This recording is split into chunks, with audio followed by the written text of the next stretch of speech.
Fluorescent lights buzzed, a cheap metronome for an empty ward.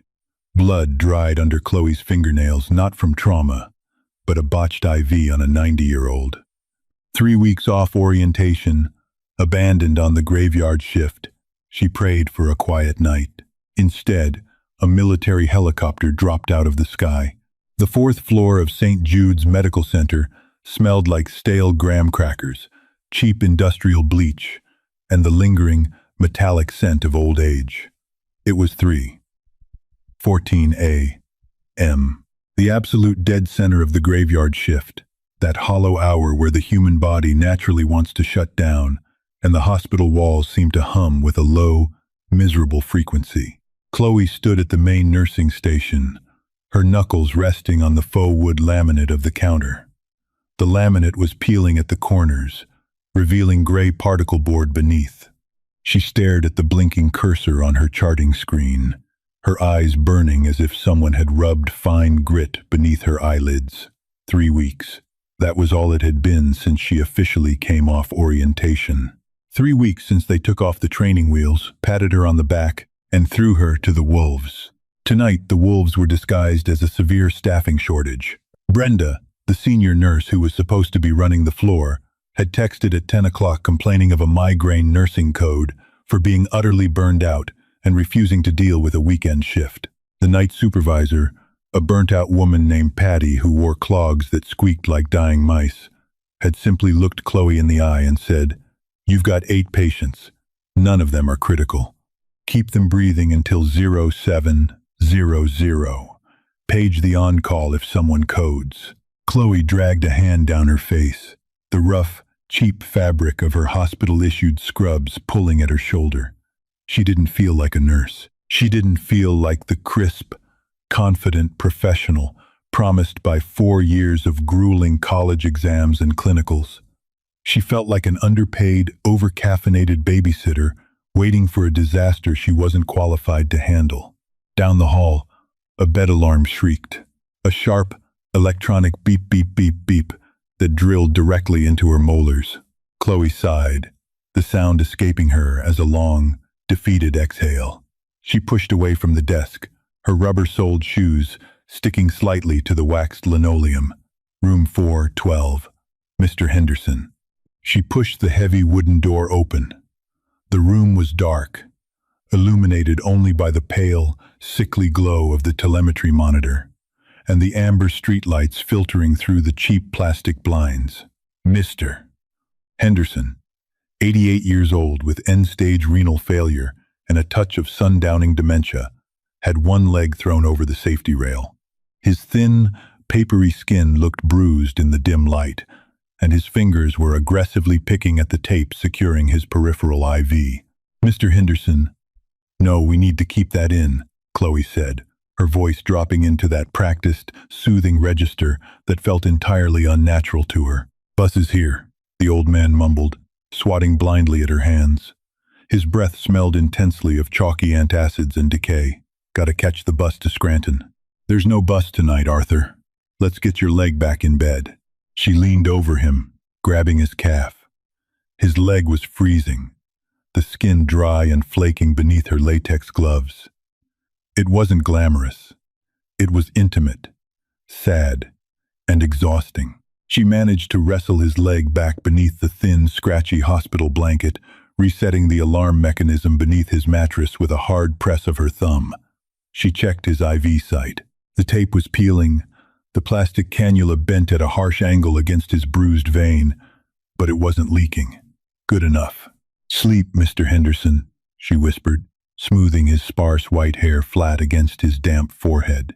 He grunted, his eyes already slipping shut, lost somewhere in a memory of a bus station from 40 years ago. Stepping back out into the hallway, the silence of the unit slammed into her. It was a heavy, oppressive quiet. St. Jude's was an aging community hospital on the outskirts of the county, long stripped of its trauma designation. The real emergencies went downtown to the university hospital. St. Jude's got the pneumonias, the minor fractures, the elderly patients waiting for nursing home placements.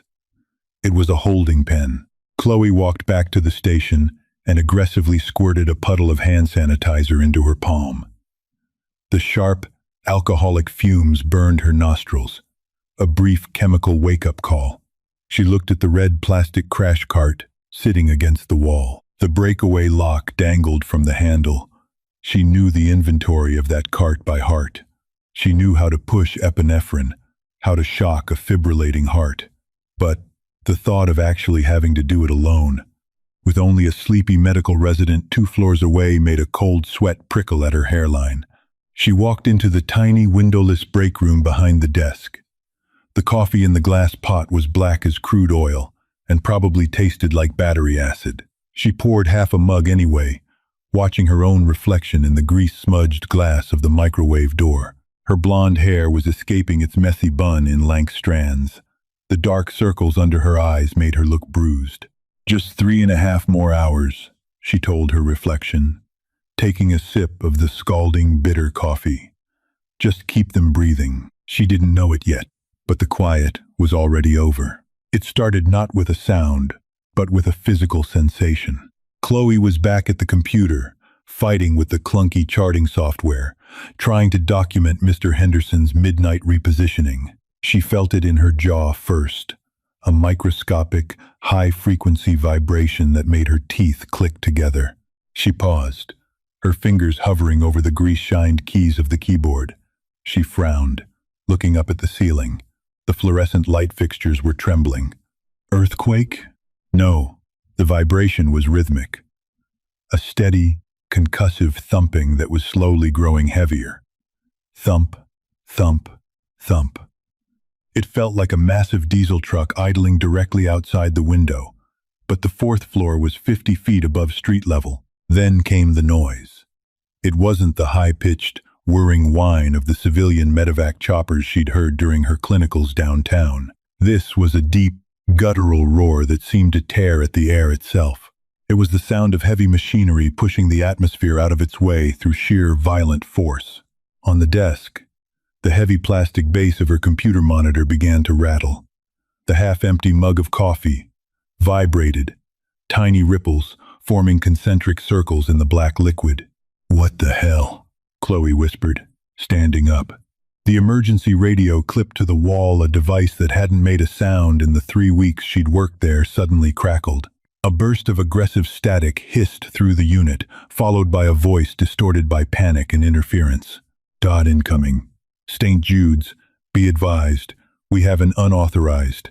ETA is now. Clear the roof. I repeat, clear the..." The transmission cut out in a squeal of feedback. Chloe froze. Her mind blanked, reverting to a state of primitive, animal stupidity. The roof, St. Jude's, had a helipad, yes, but it was a relic. It hadn't been certified by the FAA in 6 years because the hospital couldn't afford the structural upgrades. The painted H on the asphalt was chipped and faded, usually covered in pigeon droppings. They didn't take flights. They couldn't take flights. The sound became deafening. It felt like it was inside the room with her. The acoustic ceiling tiles above the nursing station vibrated so violently that a fine mist of white dust began to rain down onto the linoleum. The glass windows at the end of the hallway bowed inward under the sudden change in air pressure. Their landing, panic, hot and sour, flooded the back of her throat. There was no overhead page, no code team running down the hall, just her. "Oh God," she gasped. She needed the trauma bag. She needed...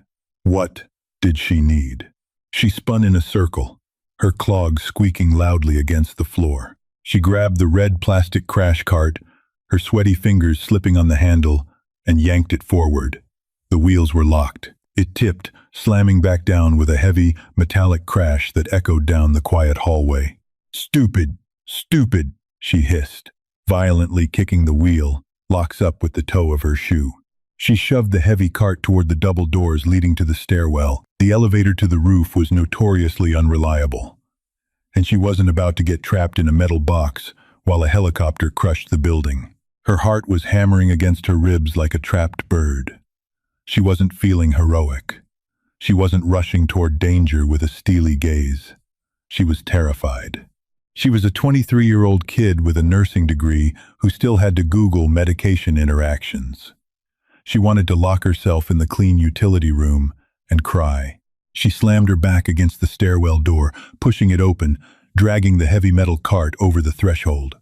The stairwell was painted a depressing institutional green, smelling of damp concrete and old dust. The roar of the rotors was muffled slightly here, but the physical vibration of the concrete stairs beneath her feet was terrifying. Up. She had to go up one flight to the roof access. She abandoned the crash cart on the landing. It was too heavy to drag up the stairs anyway. She ripped open the Velcro pouch on the side, grabbing a handful of trauma dressings, a tourniquet, and a pair of trauma shears, shoving them clumsily into the deep pockets of her scrubs. She grabbed a portable oxygen tank by the neck and started taking the concrete steps 2 at a time. The metal door at the top of the stairs had a heavy crash bar. Roof access. Alarm will sound. The alarm was the least of her worries. The noise outside was a physical wall. She hit the crash bar with her shoulder. The door didn't budge. It was locked. No, no, no, she screamed over the low-frequency rumble vibrating through the steel. She dropped the oxygen tank. It hit the concrete with a terrifying metallic clang and patted her pockets frantically. Her badge. She needed her badge to swipe the magnetic lock. She didn't have it. She had left it sitting on the keyboard at the nursing station. A sob tore out of her throat, a raw sound of sheer frustration and fear. She spun around, ready to run back down the stairs, when a deafening crack echoed above her. The building actually swayed. The magnetic lock on the door sparked, the green light flashing red, then dying completely, as the building's localized power grid surged and failed. The heavy metal door blew open an inch, sucked outward by the immense downdraft on the other side. Chloe stood frozen on the top step. The gap in the door revealed a sliver of the night sky, completely obscured by swirling black dust. The smell hit her instantly, a sharp, toxic blast of burned kerosene, exhaust, and ozone that made her eyes water and her stomach heave. She braced her hands against the cold steel of the door and shoved it open. The physical assault of the rotor wash knocked her backward. It wasn't just wind. It was a solid, freezing force that ripped the breath straight out of her lungs. Her hair was instantly ripped from its messy bun, whipping violently across her face, stinging her eyes and blinding her. She stumbled onto the asphalt of the roof, throwing her arm up to shield her face from the flying gravel and debris. The noise was absolute, a crushing pressure in her ears that defied description. Sitting directly on the weathered, cracking concrete of the abandoned helipad was a monster. It wasn't a civilian medevac. There were no bright red or yellow stripes, no hospital logos. It was a UH-60 Black Hawk. It was matte black, angular, and stripped of any identifying marks, save for a faded gray stencil on the tail. It looked impossibly heavy, its massive rotors bending the air, kicking up a cyclone of dirt, dead leaves, and trash that had accumulated on the roof for years. Chloe stood paralyzed, her cheap scrubs plastered against her body by the freezing wind. The machine idled like a predatory animal, the heat from its engines blurring the air around it. Suddenly, the side door of the fuselage slid violently open. A figure in dark tactical gear and a heavy helmet appeared in the doorway. The man didn't hesitate. He dropped onto the roof. He turned back, reaching into the dark cavity of the helicopter. Chloe's knees shook. She couldn't hear anything over the screaming whine of the turbines, but she could see the frantic, desperate way the soldier was moving. He was pulling something out, dragging it. It was a stretcher, and it was soaked in a horrifying amount of blood. The soldier grabbed the handles, pulling the rig clear of the skids. He turned, scanning the dark roof, the visor of his helmet reflecting the dim emergency lights near the stairwell. He saw Chloe standing there, a solitary, trembling figure in oversized blue scrubs, clutching nothing but a pair of plastic trauma shears. Even from 20 yards away, through the chaotic storm of the rotor wash, she could feel the weight of his stare. He didn't wave for backup. He didn't point toward the stairwell. He just looked at her, then looked down at the mangled mass on the stretcher, and began dragging it directly toward her. Chloe's chest hitched. Her legs felt like they were cast in lead, rooted to the vibrating asphalt. Every instinct she possessed, every shred of self-preservation, screamed at her to turn around, to run back down the dark, quiet stairwell, to go back to Mr. Henderson and his tangled IV, to hide in the break room and pretend she hadn't seen a thing. But as the soldier dragged the stretcher closer, a heavy smear of crimson painting the wet asphalt behind him, Chloe realized the terrifying truth. There was no one else coming. She was it. The helicopter did not stay. The moment the soldier dragged the stretcher clear of the skids, the pitch of the turbines shifted from a low, vibrating rumble to a deafening, high-frequency scream. The pilot didn't wait for a signal. The massive machine simply ripped itself away from the roof, banking violently to the left, swallowed instantly by the low-hanging cloud cover. The abrupt departure created a vacuum of pressure that hit Chloe like a physical blow. The downdraft slammed her to her knees. The rough, weather-beaten asphalt of the roof bit deeply through the cheap fabric of her scrub pants, scraping the skin off her kneecaps. Then came the silence. It wasn't a true silence. Her ears were ringing with a sharp, sustained hiss, the auditory nerve traumatized by the sheer decibel level of the engines. The roof was suddenly dark again, lit only by the faint, sickly amber glow of the street lamps filtering up from the parking lot below. The air tasted heavy, saturated with the bitter, metallic tang of combusted aviation fuel and hot engine grease. It coated the back of her throat like battery acid. "Take the back." The voice was harsh, cracking with exhaustion. Chloe blinked, her eyes watering fiercely from the wind and fuel exhaust. The soldier was standing at the head of the stretcher, his chest heaving. He wasn't looking at her. He was staring at the heavy metal door of the stairwell, his body coiled with a desperate, frantic tension. "I said take the back," he roared, kicking the foot of the stretcher. Chloe scrambled up. Her knees burned. She stumbled forward, her rubber clogs slipping on a patch of wet tar, and grabbed the rear handles of the stretcher. The moment her bare skin touched the metal, she flinched. The grips were slick. They were coated in a thick, warm friction. She didn't need the overhead lights to know what it was. The smell of raw iron was suddenly competing with the jet fuel, sweet and heavy and nauseating. She gripped the handles harder, her knuckles turning white, repulsed by the texture but too terrified to let go. "Push," the soldier grunted. The stretcher was impossibly heavy. The small, hard wheels caught on every crack and divot in the neglected roof. They shoved it forward in jerky, violent motions. Chloe's shoulders screamed in protest, her muscles tearing against the dead weight. She wasn't an athlete. She was a nurse who got winded walking up the 3 flights from the cafeteria. They reached the heavy metal door. The portable oxygen tank she had dropped earlier was still wedged against the frame, keeping it propped open an inch. The soldier kicked the tank away, throwing his weight against the door to hold it wide. "Get him in, get him in," he panted, his breath fogging in the cold night air. Chloe shoved the stretcher over the concrete threshold.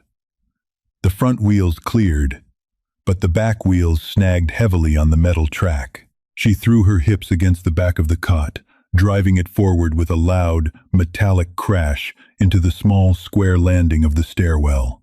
The soldier let the door slam shut behind them, severing them from the wind and the dark. The overhead fluorescent light in the stairwell flickered, buzzing with a cheap, electric hum. It bathed the landing in a harsh, clinical white light that stripped away any shadows to hide in. Chloe finally looked at the stretcher, her breath caught in her throat, lodging there like a stone. The man on the cot was young, maybe her age.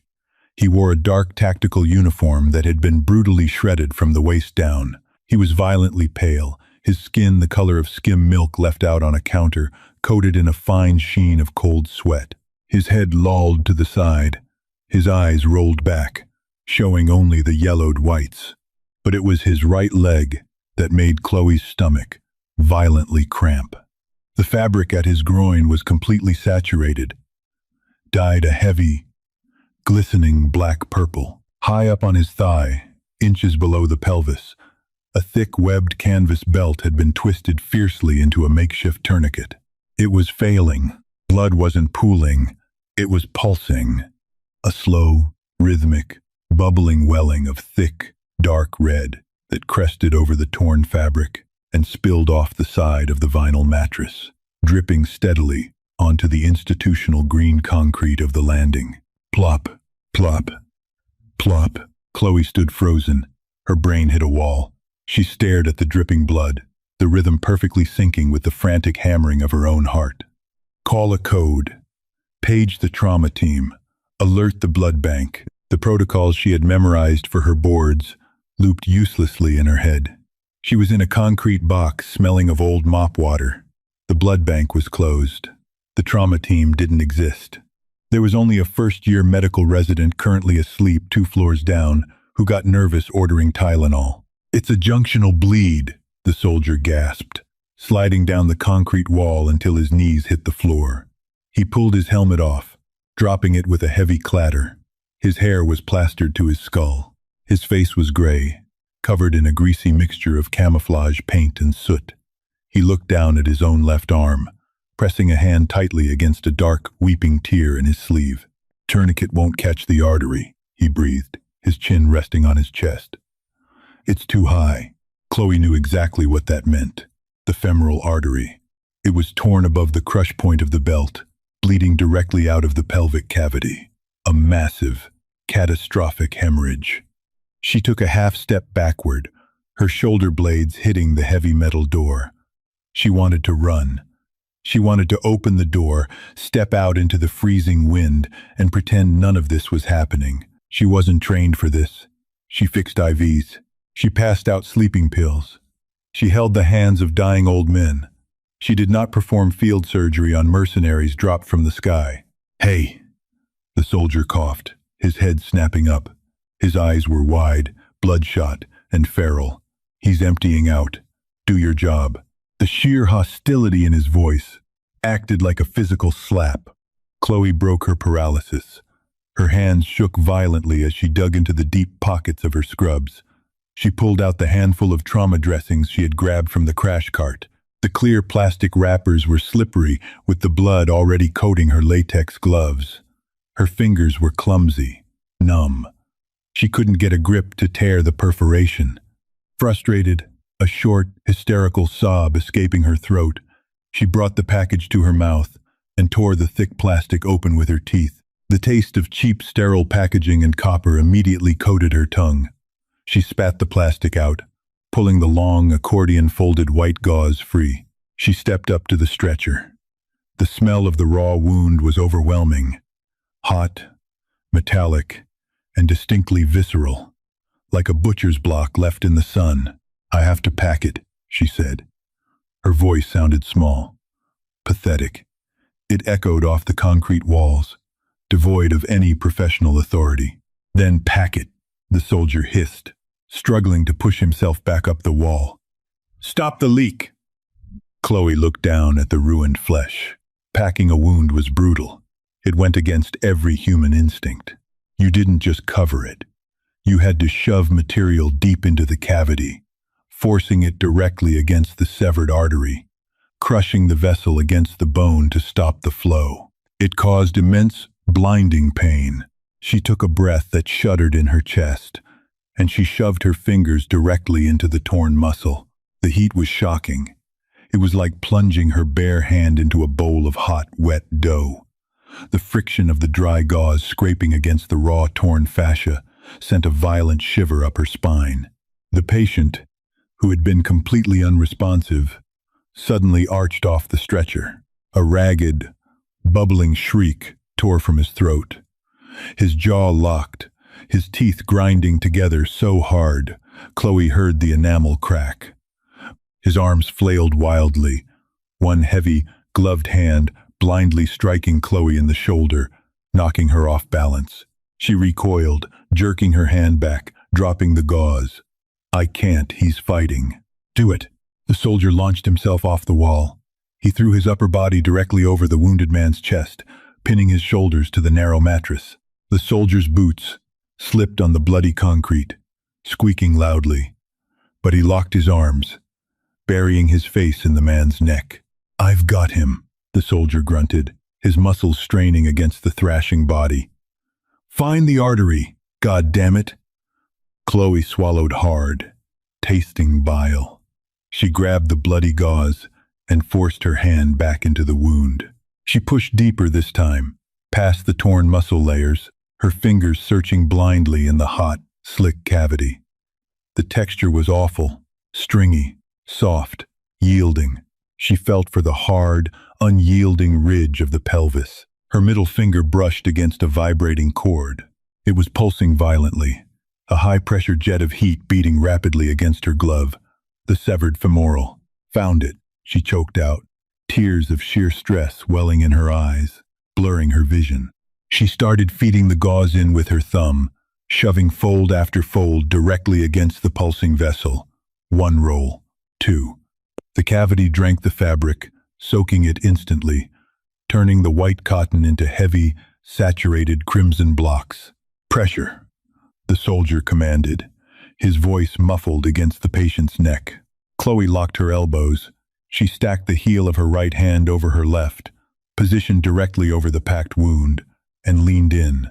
She put her entire body weight into it, essentially standing on her tiptoes, driving all her mass downward into the man's pelvis. The patient groaned, a long, low rattle of sheer agony, and finally went limp again, his body shutting down from the pain response. "Hold it," the soldier breathed, and so she held it. Seconds stretched, bending into agonizing minutes. The physical exertion was immediate. Her triceps burned, her lower back cramped violently from the awkward angle.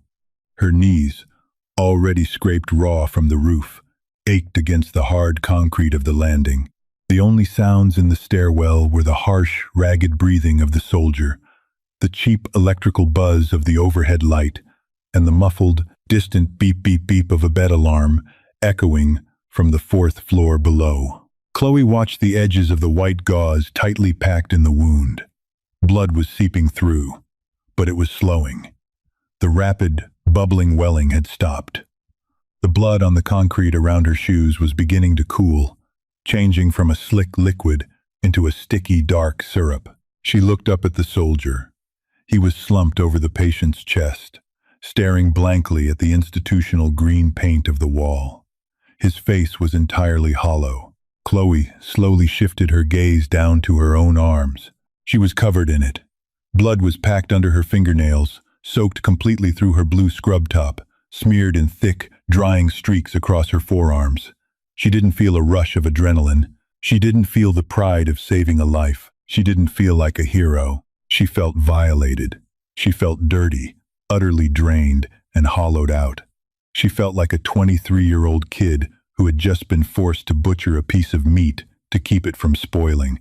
The heavy door at the bottom of the landing suddenly creaked open. Patty, the night supervisor, stood at the base of the stairs. She was holding a lukewarm cup of styrofoam coffee, her squeaky clogs silent for once. Patty's eyes traveled from the puddle of thick blood on the floor, up the stairs, to the shredded tactical gear, and finally, to Chloe, her hands buried deep in a stranger's groin. Patty's jaw dropped. The styrofoam cup slipped from her fingers, bouncing off the stairs, spilling pale brown liquid that mixed absurdly with the crimson trail. "Chloe," Patty whispered, her voice trembling. "What? What is happening?" Chloe didn't flinch. She didn't look away from her bloody forearms. She kept her elbows locked, maintaining the crushing pressure.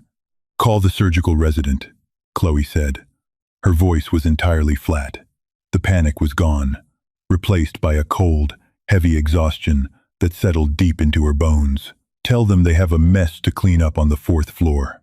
The night shift changes you. It strips away the sterile promises of nursing school and leaves you with nothing but raw instinct and blood on your hands." If Chloe's harrowing descent into the realities of trauma care kept you on the edge of your seat, please hit that like button. Share this video with someone who thrives on gritty, grounded, medical drama. Don't forget to subscribe to the channel for more intense, unflinching stories from the graveyard shift every week. Hi, my name is Jeffrey Williams, the owner and manager of Second Ember Reborn. After watching the video, they gave the rookie the night shift alone. Then a Black Hawk made an emergency landing on the roof. I'd really like to know what you think. How did this story make you feel? What stayed with me was the feeling of being unprepared and then finding the strength to keep going anyway. Chloe started the night doubting herself, but when an unexpected crisis arrived, she focused on the person who needed help and took the next step, even when she was scared. Have you ever been in a situation where you had to act before you felt completely ready? And what part of Chloe's journey stood out to you the most? If this story meant something to you, I'd love to hear your thoughts in the comments. And if you enjoy stories like this, feel free to like the video or subscribe for more. Thanks for being here.